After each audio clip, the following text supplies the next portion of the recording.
오늘은 60페이지부터 시작할게요.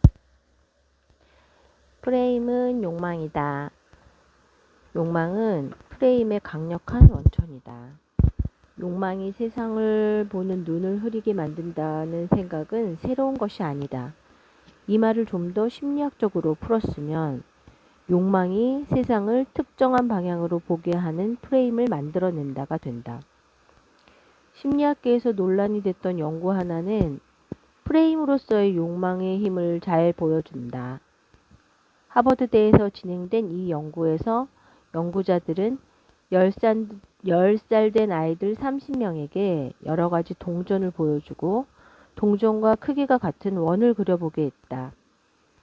절반은 부유한 집 아이들이었고 나머지 절반은 가난한 집 아이들이었다. 어느 집단의 아이들에게 돈이 더 귀하고 중요할까? 당연히 가난한 집 아이들이다. 따라서 가난한 집 아이들의 돈에 대한 욕망이 더 클 것이라고 짐작할 수 있다.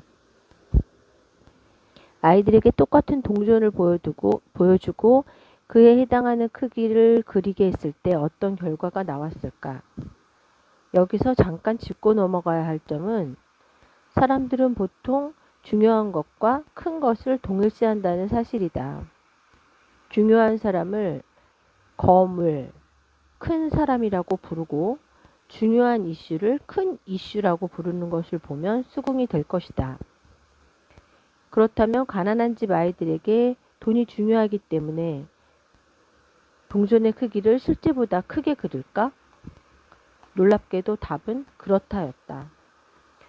우선 부잣집 아이든 가난한 집 아이들은 실제의 동전보다 큰 원을 그렸다. 돈은 어떤 아이에게나 중요한 것임을 짐작할 수 있다. 더 중요한 결과는 연구자들의 예상과 일치하게 부잣집 아이들보다는 가난한 집 아이들이 원을 더 크게 그렸다는 점이다. 그뿐만 아니라 동전의 액수가 증가할수록 가난한 집 아이들의 크기를 왜곡하는 정도도 비례해서 커졌다.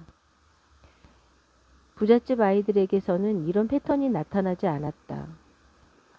이 실험은 사람들은 보고 싶은 것을 본다는 말이 근거가 있음을 보여준다. 이 실험을 현대적으로 재해석한 연구가 최근에 수행되었다. 참여자들에게 컴퓨터 화면에 숫자가 나오면 오렌지 주스를, 글자가 나오면 건강에는 좋지만 향은 좋지 않은 건강 주스를 마시게 된다고 알려주었다. 아주 빠른 속도로 자극이 화면에 나타나기 때문에 그것이 숫자인지 글자인지 차분히 판단할 수 있는 상황은 아니었다. 또 다른 참가자들에게는 반대의 상황이 주어졌다. 즉, 숫자가 나오면 건강 주스를 마시고 글자가 나오면 오렌지 주스를 마시게 된다고 알려주었다. 이 실험에서 실제로 사용된 자극은 다음과 같다. 13. 이것은 숫자로도 보일 수 있고 글자로도 보일 수 있는 애매한 자극이었다. 숫자로 보면 13이고 글자로 보면 알파벳 B이기 때문에 결과는 숫자가 나와야 오렌지 주스를 마실 수 있는 사람은 숫자 13을 보았다고 답했고 글자가 나와야 했던 사람들은 글자 B를 보았다고 답한 것이다.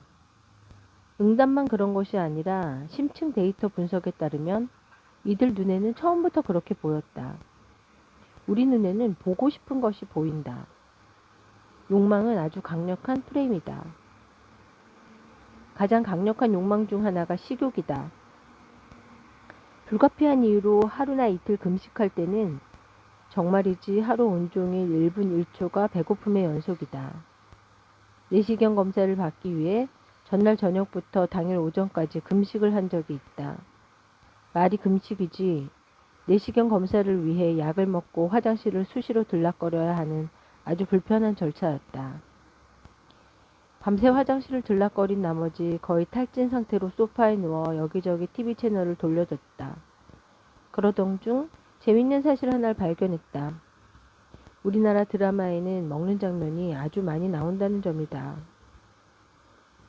그렇지 않아도 배가 고파 기진맥진한 상태에서 먹는 장면은 가혹한 고문이었다. 설상가상으로 그날 밤에 봤던 드라마에는 한식, 중식, 일식, 양식을 먹는 장면이 다 등장했다. 검사 당일 아침 병원으로 가는 길에 또 한 번 놀랄 수밖에 없었다. 도대체 우리나라 길거리에는 왜 그렇게 식당이 많은 것일까? 하루 사이에 식당이 그렇게나 많이 늘어났을까? 물론 아니다. 하루아침에 식당이 늘어나는 것도 유독 그날 그 드라마에서만 식사 장면이 많이 나온 것도 아니었다. 사실은 내가 배가 고파서 세상 온통 음식 프레임으로 바라보았기 때문이다. 그 결과 전에는 무심하게 지나쳤던 드라마 속 식사 장면과 거리의 음식점들이 내 눈에 쏙쏙 들어왔다. 세상은 어제와 다름없었지만 세상을 보는 내 프레임이 변한 탓이다. 그럼에도 불구하고 나는 세상이 변한 듯 착각했다. 변한 건 자신임에도 세상이 변했다고 착각하는 현상은 비단 나만의 경험은 아닐 듯하다. 미국 코넬대 심리학과 연구팀이 32명의 여대생을 대상으로 미국의 식품산업 전반에 대한 의견을 조사했다. TV에 등장하는 음식 광고가 10년 전보다 줄었는지 아니면 늘었는지를 비롯하여 여러 가지 질문을 던졌다. 모든 조사가 끝난 후 설문에 참가한 여대생들에게 다이어트 여부에 대해 질문했다. 식사량에 신경을 쓰는지, 지방이 많은 음식을 피하려고 노력하는지 등. 최종 자료를 분석한 결과 현재 다이어트에 신경 쓰고 있는 여대생들이 그렇지 않은 여대생보다 TV의 식품 광고가 늘었다고 보고했다.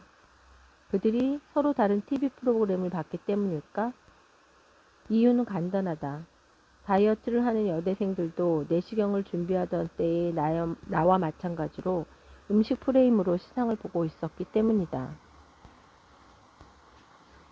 프레임은 고정관념이다.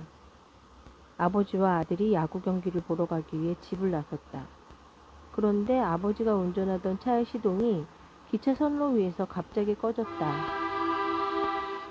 달려오는 기차를 보며 아버지는 시동을 걸려고 황급히 자동차 키를 돌렸지만 소용이 없었고 결국 기차는 차를 그대로 들이받고 말았다. 아버지는 그 자리에서 죽었고 아들은 크게 다쳐 응급실로 옮겨졌다. 수술을 하기 위해 급히 달려온 외과 의사가 차트를 보더니 난 이 응급 환자를 수술할 수 없어. 얘는 내 아들이야. 라며 절규하는 것이 아닌가? 어떻게 이런 일이 가능할까? 아버지는 아들과 사고를 당한 뒤 그 자리에서 죽지 않았던가? 혹시 의사가 친아버지고 야구장에 같이 간 아버지는 양아버지였을까? 아직도 이 상황이 이해되지 않는가? 그렇다면 이제 그 의사가 아들의 엄마라는 사실을 알고 다시 읽어보라. 모든 상황이 자연스럽고 분명하게 다가올 것이다. 당신이 이 시나리오를 조금 의아하게 생각했다면 그 이유는 당신이 외과 의사를 남자라는 전통적 프레임을 가지고 있었기 때문이다. 성고정관념의 프레임에서 자유로운 사람이라면 곧바로 그 의사가 엄마임을 짐작했을 것이다. 그러나 불행히도 외과 의사가 엄마라고 짐작하는 사람은 소수에 불과하다. 응급수술을 담당하는 외과 의사라는 말이 거의 자동적으로 남자를 떠올린 사람은 인류 역사를 통해 뿌리 깊게 형성되어 온 젠더 프레임의 희생양일지 모른다. 우리는 많은 고정관념의 프레임에 갇혀 있다. 인종, 나이, 성, 국가, 사회적 지위, 옷차림, 외모, 학력 등이 만들어내는 고정관념에서 자유롭기가 쉽지 않다. 사람들을 대할 때 끊임없이 휘몰아치는 고정관념의 유혹에서 스스로를 지킬 수 있을까? 고정관념이라는 폭력적인 프레임을 거부하고 있는 그대로의 타인과 만나는 일은 인생을 걸고 도전해 볼 만한 가치가 있다. 여기서 챕터 1이 끝났습니다. 챕터 1을 나가며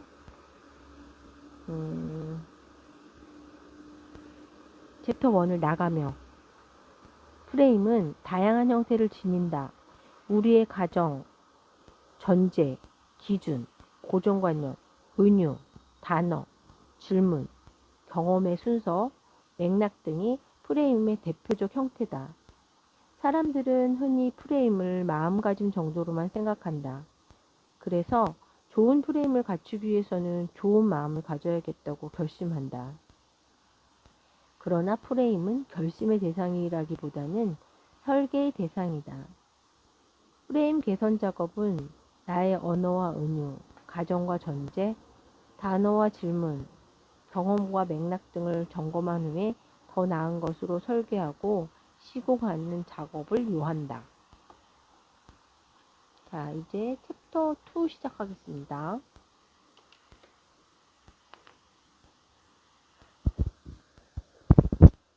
지금까지 잘 듣고 계셨나요, 엄마? 이제 챕터 2를 시작한다고요.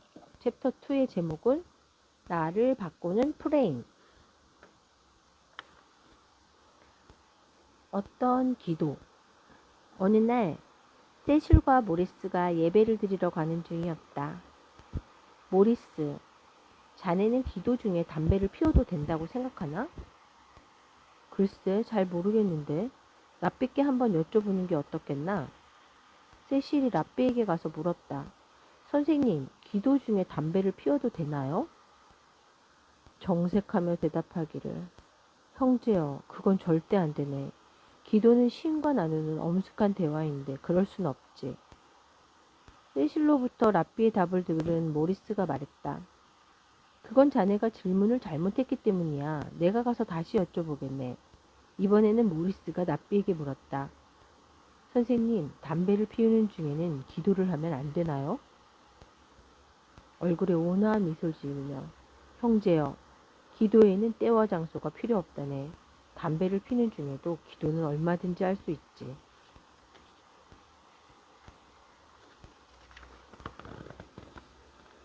미국에서 널리 회자되는 유머 중에 하나다. 미의 경우처럼 동일한 행동도 어떻게 프레임하느냐. 담배를 피우면서 기도하는 행동, 기도하면서 담배를 피우는 행동. 그거에 따라 우리가 삶에서 얻어내는 결과물이 결정적으로 달라진다. 지혜로운 사람이 되기 위해서는 프레임을 알아야 하는 이유가 바로 여기에 있다. 이제 프레임이 우리 삶의 결과물들을 어떻게 극적으로 바꿔놓을 수 있는지 살펴보도록 하자. 행복과 불행, 삶과 죽음, 성공과 실패, 심지어는 비만 문제에 이르기까지 프레임이 놀라운 영향력을 행사하고 있음을 실감할 것이다. 행복을 결정하는 것. 행복은 무엇이 아니라 어떻게의 문제다. 행복은 대상이 아니라 재능이다. 헤르만 헤세. 환경미화원으로 일하는 아저씨가 있었다. 이른 새벽부터 악취와 먼지를 뒤집어 쓴 채 쓰레기통을 치우고 거리를 청소하는 일을 평생 해온 사람이었다. 누가 봐도 쉽지 않은 일인데다 사람들에게 존경받는 직업도 아니고 그렇다고 월급이 많은 것도 아니다. 그런데 신기하게도 표정이 늘 밝았다. 하루는 그 점을 궁금하게 여기던 한 젊은이가 이유를 물었다. 힘들지 않으시냐고. 어떻게 그렇게 항상 행복한 표정을 지을 수 있냐고. 젊은이의 질문에 대한 환경미화원의 대답이 걸작이었다. 나는 지금 지구의 한 모퉁이를 청소하고 있다네. 이것이 바로 행복한 사람이 지닌 프레임이다. 이 환경미화원 아저씨는 자신의 일을 돈벌이나 거리 청소가 아니라 지구를 청소하는 일로 프레임하고 있었던 것이다. 지구를 청소하고 있다는 프레임은 단순한 돈벌이나 거리 청소의 프레임보다는 훨씬 상위 수준이고 의미 중심의 프레임이다. 행복한 사람은 바로 이런 의미 중심의 프레임으로 세상을 바라본다. 내가 헛되이 보낸 오늘은 어제 죽은 이가 그토록 간절히 원하던 내일이다. 다시는 사랑하지 못할 것처럼 사랑하라. 늘 마지막으로 만나는 것처럼 사람을 대하라. 언제 들어도 가슴 벅차게 하는 말들이다. 이런 말들은 우리로 하여금 세상을 다시 보게 만들고 이제까지 단 한 번도 경험하지 못했던 새로운 방식으로 주어진 시간과 사람들을 대하게 한다. 이렇게 의미 중심의 프레임으로 세상을 보는 사람들이 그냥 하루하루 대충 사는 거지 뭐 라고 말하는 사람보다 더 의미 있고 행복한 삶을 사는 건 자명하다. 사람들이 자연스럽게 갖기 쉬운 프레임은 되게 하위 수준이다. 당장 먹고 살아야 하기 때문에 귀찮아서 남들도 다 안 하는데 뭘 등과 같은 생각은 하위 수준의 프레임의 전형이다. 그렇다면 상위 수준과 하위 수준 프레임을 나누는 결정적인 차이는 무엇일까? 바로 상위 프레임에서는 왜를 묻지만 하위 프레임에서는 어떻게를 묻는다는 점이다. 상위 프레임은 why, 왜 이 일이 필요한지 그 이유와 의미, 목표를 묻는다. 비전을 묻고 이상을 세운다. 그러나 하위 수준의 프레임에서는 그 일을 하기가 쉬운지 어려운지, 시간은 얼마나 걸리는지, 성공 가능성은 얼마나 되는지 등등 구체적인 절차부터 묻는다. 그래서 궁극적인 목표나 큰 그림을 놓치고 항상 주변의 이슈들을 쫓느라 에너지를 허비하고 만다. 상위 수준의 프레임을 갖고 있는 사람은 노보다는 예스라는 대답을 자주 하고 하위 수준의 프레임을 가진 사람은 예스보다는 노라는 대답을 많이 한다. 철수가 영희에게 꽃을 주는 행동은 여러 수준에서 해석될 수 있다. 철수가 영희에게 꽃을 주고 있다.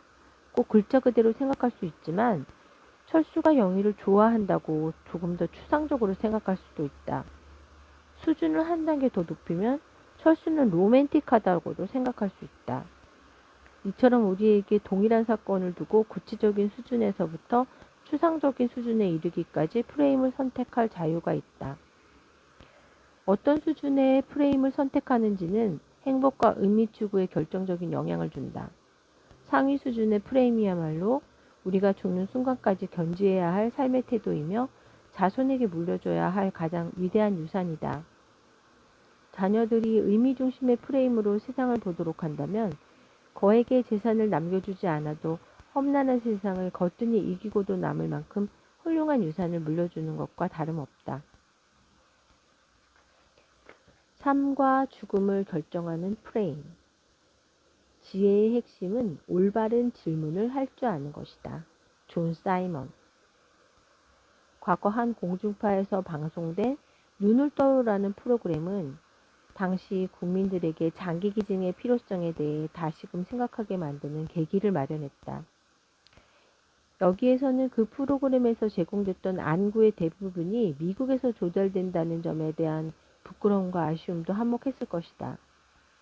그러나 관련 통계를 보면 미국의 경우도 장기기증을 하는 사람들이 생각만큼 많진 않다. 미국에서도 1995년부터 2003년까지 제때 장기를 기증받지 못해 목숨을 잃은 사람이 무려 4만 5천 명에 달했다. 우리뿐 아니라 그들에게도 태도와 실천 사이에 괴리가 엄연히 존재한다는 것이다.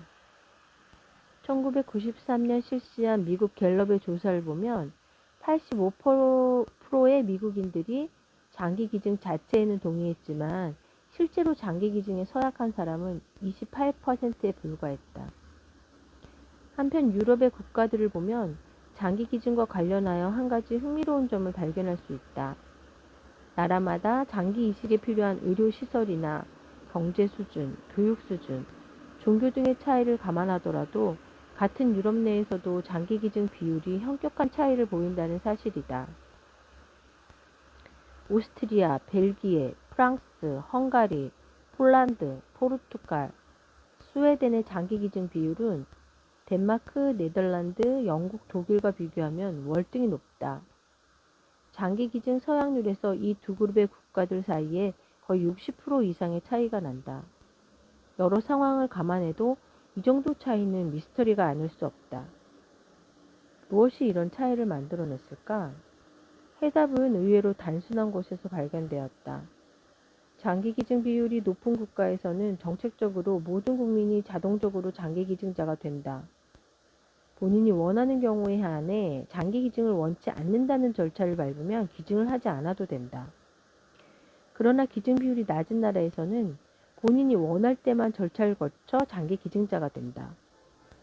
즉, 기증 비율이 높은 나라에서는 아무 행동을 취하지 않아도 자동적으로 장기 기증자가 되지만 기증 비율이 낮은 나라에서는 특별한 행동을 취해야만 장기 기증자가 된다.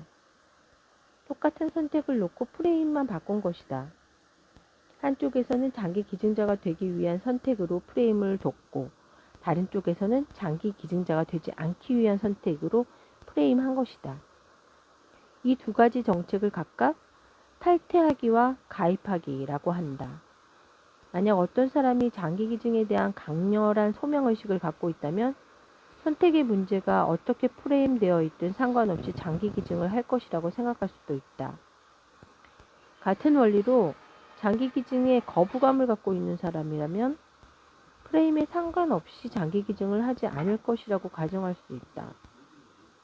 그러나 이 두 정책은 사람들에게 아주 다른 프레임을 유도함으로써 실제 행동에 현격한 차이를 만들어낸다. 자동적으로 장기 기증자가 되도록 제도화 있는 나라의 국민들은 장기 기증을 하지 말아야 할 이유를 찾는다. 처음부터 장기 기증이 자동적으로 선택되어 있기 때문에 장기 기증은 마땅히 해야 할 일이라는 프레임을 자연스럽게 갖게 된다. 그러다 보니 장기 기증을 하지 않을 이유를 찾기가 쉽지 않다. 뿐만 아니라 가만히 있어도 저절로 기증자가 되기 때문에 장기 기증을 하는 일이 전혀 번거롭지 않다. 그러나 장기 기증을 하고 싶지 않은 경우에는 번거로운 서류 절차를 밟아야 한다. 반면 본인이 원할 때만 기증자가 되는 나라의 경우 국민들은 장기 기증을 꼭 해야 하는 이유를 찾게 된다. 장기 기증을 하지 않는 것이 자동적으로 선택되어 있기 때문에 그들에게는 장기 기증을 하지 않는 것이 일반적인 상황으로 인식된다. 만일 어떤 사람이 장기 기증할 의사가 없다면 가만히 있으면 된다. 그런데 반대로 장기 기증자가 되려면 일련의 절차를 밟아야 한다. 기증할 만한 마음만 있다면 절차가 무슨 대수냐고 하겠지만 귀찮아서 죽기도 싫다는 게 인간의 심리가 아니던가. 장기 기증에 대해 가입하기 정책을 취하는 나라에서는 아무리 장기 기증의 필요성을 강조하고 캠페인과 교육을 실시해도 효과가 크지 않다. 그러나 탈퇴하기 정책을 실시하는 나라에서는 장기 기증 캠페인과 교육을 많이 실시하지 않아도 월등히 많은 사람들이 장기 기증을 한다. 이처럼 단순해 보이는 프레임 하나가 삶과 죽음의 문제를 좌지우지할 수 있다. 네, 오늘은 여기까지 할게요. 지금까지 76페이지까지였고요. 네, 다음에는 실패를 부르는 해피 프레임이라는 데부터 할게요. 자, 그러면 좋은 하루 되세요. 좋은 밤 되시든지요. 그럼 다음 편에서 만나요.